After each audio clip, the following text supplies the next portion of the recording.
Hello সবাইকে, কেমন আছো তোমরা সবাই জানো যে 2024 সালে রাজ্যে প্রথম হয়েছিল চন্দ্রচূড়। তো সেই চন্দ্রচূড়ের সাফল্যের রহস্য কী, তার খাতা কেমন ছিল, আমরা যদি সেই খাতার এক ঝলক দেখতে পারি তাহলে আমাদের যে আসন্ন মাধ্যমিক পরীক্ষা যাদের রয়েছে তারা অনেকটা উপকৃত হবে। তাহলে বুঝতে পারবে যে তার লেখার ধরন কেমন ছিল, তার ভাষা কেমন ছিল, এবং সেখান থেকেও আশা করি তোমরা শিখতে পারবে যে তোমাদের কোন কোন ভাষা বা ভাষাগুলো কিভাবে ঠিক করলে তোমাদেরও ঠিক তার মতোই সাফল্য তোমরাও পেতে পারো। তো দেখা যাক যে তার যে ভাষা ছিল। আমি দুটো প্রশ্নপত্র নিয়ে এসেছি, দুটো প্রশ্নপত্রে চন্দ্রচূড়ের উত্তর শিট নিয়ে এসেছি এবং তোমাদেরকে দেখাবো যে সে কিভাবে লিখেছে, তার লেখার ধরন কীরকম ছিল, এবং সমস্তগুলো আজকে পর্যালোচনা করব। তোমাদের মাধ্যমিক খুব কাছে আসছে, হাতে গোনার কয়েকটি সময়। তো চলো দেখি প্রথম প্রশ্ন। দেখো, প্রথম যে প্রশ্ন এখানে আমি নিয়ে এসেছি, জাতির সৌভাগ্য সূর্য আজ অস্ত চলাগামী, এটা কোন জাতির কথা বলা হয়েছে, এই মন্তব্যের কারণ কি? তোমরা সবাই বুঝতে পেরেছো, এটা সিরাজদৌল্লা নাটকের একটি অংশ এবং সিরাজদৌল্লা নাটক থেকে এটি নেওয়া হয়েছে। দেখো, তার প্রথম যে আনসার সেখানে কি লিখেছে, যে উদ্দিষ্ট জাতি, এখানে যেহেতু জানতে চাওয়া হয়েছে যে কোন জাতির কথা বলা হয়েছে। ঐতিহাসিক নাটকের জীবন্ত আবহের সঞ্চয়কারী বিশিষ্ট নাট্যকার শচীন্দ্রনাথ সেনগুপ্তের সিরাজদৌল্লা নাটক থেকে উদ্ধৃতাংশটি গৃহীত। এখানে নবাব সিরাজদৌল্লা আপন সভাসদদের বঙ্গজাতির কথা শুনিয়েছেন, তার সামনে ব্রিটিশ শাসন এক বড় প্রশ্নচিহ্ন অঙ্কন করেছে। তাহলে লেখক সম্পর্কে সে দেখো খুব সুন্দর কয়েকটা বিশ্লেষণ ব্যবহার করেছে। জীবন্ত আবহের সঞ্চয়কারী, তোমরাও ঠিক এইভাবেই একটা লেখক সম্পর্কে তার কিছু লিখবে, তাহলে সেটা কিন্তু আরও বেশি পরিষ্কার হয়ে উঠবে। এবং কোথা থেকে নেওয়া হয়েছে সেটাও লিখেছে, কোন জাতির কথা বলা হয়েছে, কথাটি কে বলেছে, তার আমাদের প্রশ্নের উত্তর আমরা এমনভাবে দেব যে যিনি শুনছেন বা যিনি খাতাটা দেখছেন তিনি যদি সেই বিষয়ে অবগত নাও থেকে থাকে, তোমার অ্যান্সারেই যেন তিনি সমস্ত কিছু জানতে পারেন, জানার যেন আগ্রহটা না থেকে থাকে। এইভাবেই ঠিক অ্যান্সার শিটগুলো যদি তোমরা লিখো তাহলে তোমাদের নম্বর কিন্তু আরও বেশি পারবে। এবার দেখো মন্তব্যের কারণ কি লিখেছে। বঙ্গদেশের সিংহাসন অর্জনের পর থেকে নবাব সিরাজদৌল্লা বাংলা স্বাধীনতাকে সূর্যসম দীপ্তিমান করার যার পরনায় প্রচেষ্টায় নিয়োজিত। একদিকে ইংরেজ কূটনৈতিক রাষ্ট্রদূত ওয়াটসের গোপন দুরভিসন্ধি, কর্নেল ওয়াটসের কর্তৃক বাংলা ছত্রভঙ্গের চক্রবুদ্ধ, বাংলার বুকে বীজবৃক্ষের নির্মাতা। এবং দেখো এরপরে সে একটা ইংরেজি সেন্টেন্স ইউজ করছে। তোমরাও কিন্তু এরকম ইংরেজি সেন্টেন্স বা গদ্য নাটকে উল্লেখিত যদি কোনো বাক্য থেকে থাকে সেটা তোমরাও কিন্তু লিখতে পারো।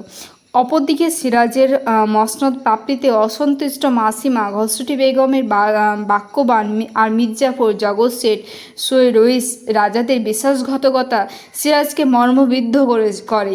এর মধ্যে মাঝি ইস্ট ইন্ডিয়া কোম্পানি যেন অগ্নিকে ঘৃতাহুতি দিতে ব্যস্ত। তাই আজ বহিরাগতদের উচ্ছৃঙ্খলতায় নবাব বাংলার আগামকে পতনের সম্ভাবনা দেখে চিন্তান্বিত। বাংলার ভাগ্যাসে আজ দুর্যোগের ঘনঘটা, তার শ্যামল প্রান্তরে রক্তের আলপনা। বঙ্গজাতির অস্তমান স্বাধীনতায় আজ বঙ্গাধিপতি নবাবের কণ্ঠে এই ক্লেদাত মন্তব্যের প্রতিধ্বনি।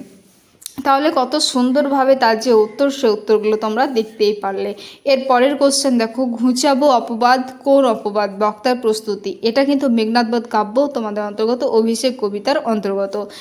দেখো কে লিখেছে, উল্লেখিত অপবাদ মধুসূদন দত্ত রচিত মেঘনাদবধ কাব্য থেকে গৃহীত, অভিষেক কাব্যাংশটি থেকে উদ্ধৃতাংশটি সংগৃহীত। কাব্যপাঠে পাঠক অনুধাবন করতে পারে যে যখন দশনন্ত ইন্দ্রজিৎ প্রমোদ কাননে বিলাস ব্যসনে সামিল, তার ধাত্রীমাতা প্রভাসা রাক্ষসীর বেশে দেবী লক্ষ্মী কর্তৃক বাহিত প্রিয়ানুজ বীরবাহুর করুণ মৃত্যু সংবাদ মেঘনাদকে বেদনাবিদ্ধ করে। কত সুন্দর ক্লিয়ার এবং অনবদ্য ভাষা সে লিখেছে। লঙ্কাপুরীর ভাগ্যাসে যখন হতাশার অমানিসা, তখন মেঘনাথের কুসুম শয্যা কখনোই বাঞ্ছনীয় নয়। এই আত্মসম্মানহানি বোধকেই অপবাদ বলে চিহ্নিত করেছেন তিনি। দেখো তার উত্তর শোনার পর আর কোনো কিছু জানার কিন্তু ইচ্ছে থাকছে না। একটা পাঠকের কাছে সম্পূর্ণ মনের বাসা কাঙ্ক্ষিত করে সে উত্তরগুলো লিখেছে, ওই জন্যই তার নাম্বার এত বেশি সে নাম্বার পেয়েছে। বক্তার প্রস্তুতি। আজ যখন বৈরদল বেড়ে স্বর্ণলঙ্কা, তখন রথীন্দ্রোৎসব মেঘনাদ প্রিয়ানুজের হত্যার প্রতিশোধ আনলে দগ্ধ নিজের তথা স্বর্ণলঙ্কার উপর বর্ষিত অপবাদ ঘোচাতে তিনি যুদ্ধযাত্রার প্রস্তুতরত।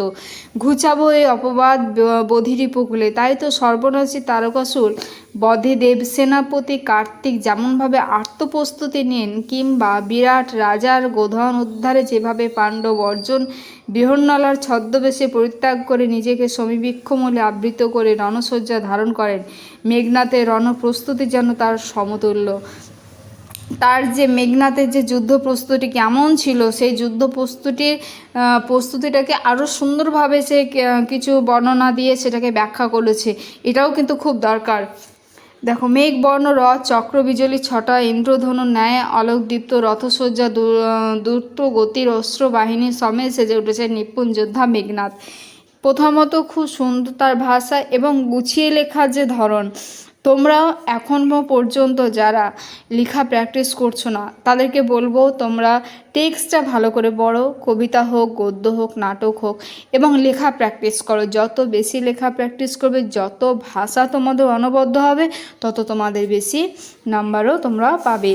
অনেকের এটা ধারণা যে বাংলায় অনেক বেশি লিখতে হয় বা বাংলায় লিখলে ভালো করে নাম্বার পাওয়া যায় না, সেরকম কোনো কিছুই নয়। দেখো, ও কিন্তু অ্যান্সার লিখেছে সুন্দর, ছোট্ট, গুছিয়ে, একদম অনবদ্য।